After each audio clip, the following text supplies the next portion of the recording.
Thank you, Loic. Welcome, Carmine. Thank you. Thank you so much. Bonjour. Buongiorno. How many Italians do we have today? Ah, possiamo parlare italiano adesso? Or should we stick to English? We'll stay to English. Good morning. In 2009, I wrote The Presentation Secrets of Steve Jobs, which became an international bestseller here in France, Italy, Germany, the US, and I was very flattered that it has completely changed the way people around the world, executives and leaders, present themselves and pitch their ideas. But it was clear that we needed something more, a leadership book, something that would help us apply the principles that Steve Jobs carried with him throughout his entire life. The principles that made him successful, and how can we apply them to our own endeavors and startups and brands. And it is an inspiring story. I'm always inspired by thinking about those two high school friends who started in the spare bedroom of Steve's parents' house before getting too big and moving to the garage where the legend was born. Fortune magazine, one of our business publications in the US, named Steve Jobs the CEO of the decade. And at that time, a columnist for the New York Times named Thomas Friedman said, what the world needs is more Jobs, Steve Jobs. And what he meant to say was that entrepreneurship needs to be nurtured and embraced if we are to move forward in this global economy. And so he said, it's fair to ask ourselves, what would Steve do? But he didn't have an answer for it. So what would Steve do? What advice would he give the entrepreneurs in this room today? Principle number one, without question, is to do what you love. I'm not making this up. This is what Steve told us is the secret to success. You just heard it from Bill Gross in a very poignant quote. Steve Jobs once said, being the richest man in the cemetery doesn't matter to me. Going to bed at night saying, we've done something wonderful. That's what matters. Passion is everything. I'm a communications coach, so I work with major executives around the world, people who lead companies that touch your lives every single day. And I always tell them, you cannot inspire unless you are inspired yourself. You cannot, as entrepreneurs, create anything new and exciting and innovative unless you are passionately excited about moving the world forward. In 1997, when Steve Jobs returned to Apple, you know the history, after that 12-year absence, he held an informal staff meeting. Listen to the role passion would play in revitalizing the brand.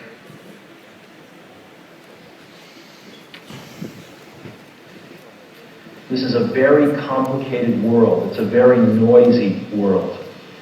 And we're not going to get a chance to get people to remember much about us. No company is. And so we have to be really clear on what we want them to know about us. Our customers want to know who is Apple and what is it that we stand for. Where do we fit in this world? And what we're about isn't making boxes for people to get their jobs done, although we do that well. We do that better than almost anybody in some cases. But Apple's about something more than that. Apple, at the core, its core value, is that we believe that people with passion can change the world for the better. That's what we believe. I love seeing those old clips. People with passion can change the world for the better. As an entrepreneur, you need to ask yourself, what is it that I'm passionate about? And it's not the obvious. Steve Jobs was not passionate about computers. He was passionate about creating tools that would help us unleash our personal creativity. That's what he was passionate about. So think about it before your next pitch or presentation. What is it that you're truly selling? What business are you really in? Steve Jobs would also urge us to put a dent in the universe, wouldn't he? This speaks to vision. Vision is very important. Vision is different than a mission statement. Tomorrow at 10 a.m., I think it's workshop room 4, I'll be giving a communications workshop for any entrepreneurs who are pitching themselves or their products. Please join me.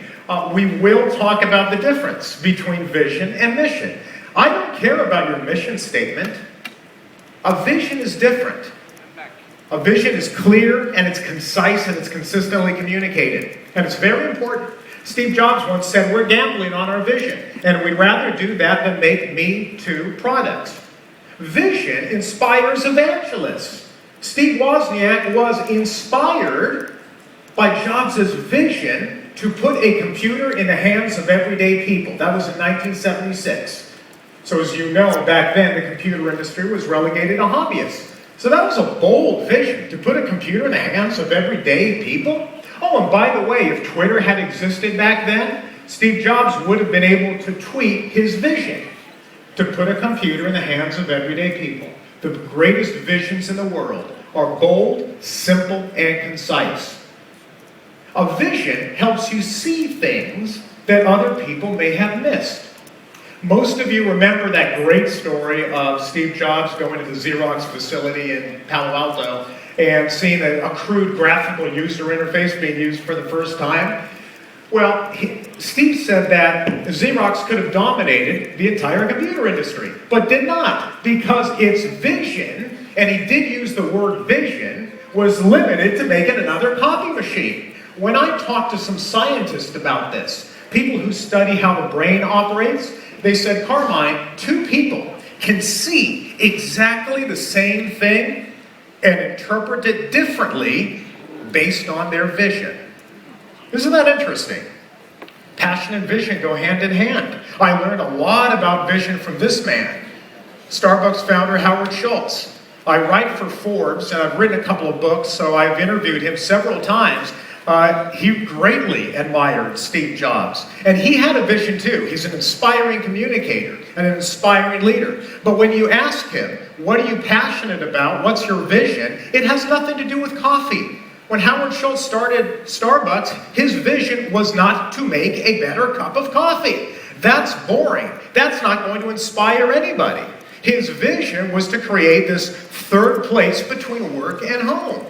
Listen to the way he communicates the vision behind Starbucks in this CNBC interview. Starbucks, in a sense, a quintessential experience brand, and the experience comes to life by our people. We've been able to, I think, create a system of attracting and retaining great people, building a training system that replicates what we do. And I think the only competitive advantage, and this is, an anathema compared to a tech company, is we have no patent. We have no secret sauce whatsoever. The only competitive advantage we have is a relationship we built with our people and a relationship they have built with the customer. So when we go to... You mentioned competitive advantage. You haven't mentioned the word coffee. Not Your yet. competitive advantage is not your coffee. Well, I'll get to the... But you just said your competitive advantage. I agree with you. Yeah. There's no relationship with your people and the people with their people, with the customer. And in fact, if you ask me what business we're in the people business. We're not in the coffee business. Of course we are as a product, but we're in the people business. 135,000 people hiring 300 people a day, serving 40 million customers a week. It's all human connection. It's a sense of humanity and the sense of community that we've built in our stores. So at the end of the day, what we've been able to do is crack the code on being able to create an environment where people are treated well, they're respected, they're valued. Customers come in and they recognize this is a different kind of environment, almost an oasis. Almost an oasis? Is he selling coffee? He's not selling coffee. You need to ask yourself, what's my vision? Howard Schultz is not selling coffee. Steve Jobs did not sell computers. He sold tools that would enrich your life. And that's the difference. What else would Steve do? Well, we got to think about creativity. How do you kickstart your brain? Well, Steve thought it was easy. Steve Jobs simply said creativity is connecting things. Actually, that makes a lot of sense. Harvard researchers spent 6 years studying great innovators. And guess what they found? They found that creative, innovative, successful leaders associate ideas from different fields. and apply those ideas to their field. It's called association. They could have saved themselves 6 years of research just by asking Steve Jobs, because that's what he said is the secret to creativity. Why do you think Steve followed calligraphy when he was in college? Why do you think he went to India? Why do you think he studied appliances from consumer brands that had nothing to do with technology? Because creativity is connecting things. I recently wrote a book just about Foursquare called The Power of Foursquare. How many of you have checked in on Foursquare, by the way? Yeah, wow, huge number of you. That's great. It's a lot of fun. And it was a lot of fun talking to businesses and brands around the world that are reinventing themselves in the age of mobile social media. But something that Dennis Crowley said to me, you saw Dennis yesterday, he said something very interesting to me that reminded me about this principle. He said, Carmine, Foursquare is a more interesting tool because we built it in the East Village instead of Silicon Valley. Because it was not built by geeks for geeks.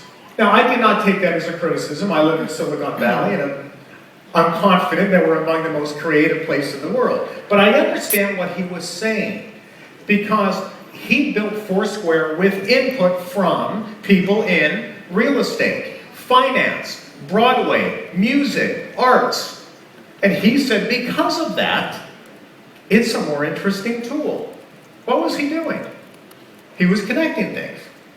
What ideas can we connect from outside fields? And as you create your products, please do us all a favor. Keep it simple. Say no instead of saying yes. Don't add clutter, remove clutter. Innovation, Steve Jobs says, comes from saying no to 1,000 things to make sure we don't get on the wrong track or try to do too much. So obviously we can apply this to the number of products that Apple manufactured, but also to the design. They eliminate the complexity. When you can create a product that a 2-year-old can use intuitively, you know you're onto something. Johnny Ive, who we now know was Steve Jobs' spiritual partner at Apple, said, we are absolutely consumed by trying to develop a solution that is very simple, because as physical beings, we understand clarity, simplicity. We crave, as human beings, we crave simplicity. And I think that's part of what Steve Jobs was trying to say when he said, eliminate, don't add. Even their website. How many of us have the courage to do what Apple does on their website? When they announce a new product or a new feature, they don't add it, they strip everything else away so that you can focus on what they want you to focus on. That's saying no instead of saying yes. Say no to 1,000 things. Simplicity is crucial. When Steve Jobs was asked for advice by the new CEO of Nike, Mark Parker, when he became the CEO, famous quote, and I love it. Steve Jobs said, get rid of the crappy stuff and focus on the good stuff. What else would Steve do? Let's think about this for a second. We've talked about passion, vision, creativity. How about the experience? It's not just about your product. It's about my experience with your product. The employees at Apple stores, for example, are told to enrich lives. It's all about innovating around the experience. Don't forget that. Innovation isn't just about product innovation. It's about the experience that I'm having with your product. When Steve Jobs started the Apple Store with Ron Johnson, he said people don't want to just buy personal computers. They want to know what they can do with them. And we're going to show them exactly that. So he innovated around the experience. Does anybody know what brand inspired the Apple Store? Anyone? What brand? No, close, gap. But the hotel brand. The Four Seasons. Ron Johnson, Steve Jobs, and the team sat around and they asked themselves, where's the best customer experience you've ever experienced, that you've ever had? And they said the Four Seasons Hotel. Oh, going back to the other principle, ideas are connecting things. So it was actually inspired by a store or a organization, a hotel, completely outside of the computer field. That's why this is the Four Seasons. But see, this is why when you walk into an Apple store, you will not find a cashier. You'll find a concierge. That's why Ron Johnson decided to put a bar in the back of an Apple store, just like the one of the Four Seasons. They don't give away alcohol, but they dispense advice. Creativity is connecting things, but also innovate around the customer experience. Once you have your product, your service, you've got to get the pitch down. You have to master the message. Now, I'm a communications coach, so I work with executives to help them present their product and their vision more persuasively. Nobody was better than Steve Jobs. He informed, he illuminated, he inspired. We're going to miss him greatly. Nobody gives a presentation like Steve Jobs did. Why is this important, though? Because a person can have the greatest idea in the world, but if that person cannot convince enough other people, it doesn't matter. It always mattered to Steve Jobs. He didn't want his audience looking like this. A neuroscientist who works for the University of Washington, he studies brain processing. He said, Carmine, the brain does not pay attention to boring things. A Steve Jobs presentation was anything but boring. It informed, it illuminated, it inspired, all in one presentation. Now, how did he do that? Tomorrow in my communications workshop, we're going to go through a number of techniques. I want to tell you 2 techniques today that you can use immediately. Steve Jobs used these in every presentation. Number 1, the rule of 3. The rule of 3 is a very powerful communications technique that Jobs used brilliantly. The human mind can only process about 3 or 4 points of information in short-term memory. Well, if that's the case, don't bombard me with 22 benefits of your new product. I don't care. I only want 3. Steve Jobs did this all the time. When he introduced the iPad 2, what's the iPad 2? It's thinner, lighter, and faster than the original. If that's all you know, it tells you a lot. Thinner, lighter, faster. This philosophy, this approach, also applies to design. You've only got 3 models of iPads to choose from. Okay, design and communications. You will find groups of 3 in everything that Apple does. And every once in a while, Steve Jobs liked to have a little fun with it. In 2007, when he introduced the iPhone, people expected him to actually introduce 3 products. He had some fun with the audience. Here's what happened. 3 things: a widescreen iPod with touch controls, a revolutionary mobile phone, and a breakthrough internet communications device.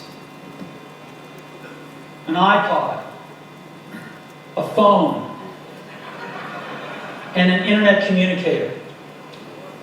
An iPod, a phone. Are we getting it? These are not 3 separate devices. This is one device. And we are calling it iPhone. Nobody gives a presentation like Steve Jobs did. Here's the other technique that he employed brilliantly: thinking visually. Okay. I created this PowerPoint slide as an example of what most people do. And I don't care if you're using PowerPoint or Apple Keynote, same principles apply. This is what most people do. Let's fill up the entire slide. Bullets, sub-bullets, clip art, a chart. God forbid we have any white space anywhere on the slide. Let's fill it all up. When I first created this slide, I was really proud of myself because I said this is the world's ugliest slide. Would you agree it's pretty ugly? At least I thought so. until I saw this. This is officially the world's ugliest slide. That is a real PowerPoint that was created and distributed among the U.S. military. No jokes, please. A general actually saw this and said, when I figure that out, we'll have won the war. The average PowerPoint has 40 words, the average slide. It was hard to find 40 words in 10 slides of a Steve Jobs presentation. How do you explain that? This is called picture superiority. Simply put, picture superiority means when you deliver information verbally, people remember about 10% of that information. Add a picture or an image, retention goes up to 65%. So think about it. Let's create a slide about the MacBook Air. Beautiful new MacBook Air. Let's create a slide about it. This is what most people would do. This is what I consider a typical slide. What are we doing? We put everything on the slide because we don't want any empty space. You know, we're not in the business of saying no to 1,000 things. We want to say yes to everything on the slide. And we don't even care about the font style is a little different, the typeface is different. Let's throw on some clip art. Let's just put everything on one slide. I think you would agree with me, this is a typical slide. What did Steve Jobs do differently? That's visual. What's more interesting to you? What's more memorable to you? What's more interesting and inspiring to you? This, by the way, takes work. This takes work. It takes weeks of drafting and sketching and creating ideas. But it was that important to Steve Jobs. Master the message and master the delivery and master the presentation. And finally, this is really important. This is probably the most important thing we can talk about. And since there's a couch here, I think I'm going to use the whole stage. I like this. Sell dreams, not products. As your customer, I don't give a rip about your product or your brand. I do care about myself, right? As human beings, we're self-consumed. I care about myself, my hopes, my dreams, my ambitions. Help me accomplish my dreams, and you'll win me over. Steve Jobs, in 1997, when he returned, said the cure for Apple is not cost-cutting. The cure is to innovate its way out of its current predicament. And how did he do that? He did that by focusing on his customers and their needs. This is a clip from one of the most brilliant presentations I've ever seen. And Steve Jobs did not introduce a product. He introduced a philosophy. I want to just talk a little about Apple and the brand and what it means, I think, to a lot of us. You know, I think you always had to be a little different to buy an Apple computer. When we shipped the Apple II, you had to think different about computers. When computers were these things you saw in movies, they occupied giant rooms. They weren't these things you had on your desktop. You had to think differently because there wasn't any software at the beginning. You had to think differently when a first computer arrived at a school where there had never been one before. It was an Apple II. I think you had to think really differently when you bought a Mac. It was a totally different computer, worked in a totally different way, used a totally different part of your brain. And it opened up a computer world for a lot of people who thought differently. You were buying a computer with an installed base of 1. You had to think differently to do that. And I think you still have to think differently to buy an Apple computer.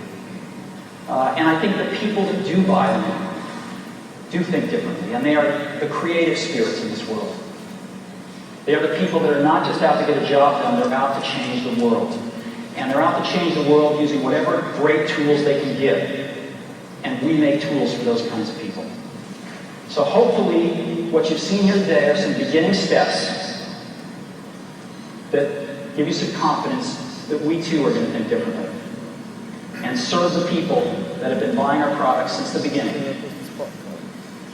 Because a lot of times people think they're crazy, but in that craziness we see genius, and those are the people we're making tools for.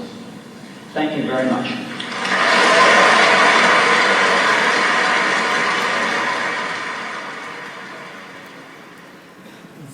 is why we miss Steve Jobs.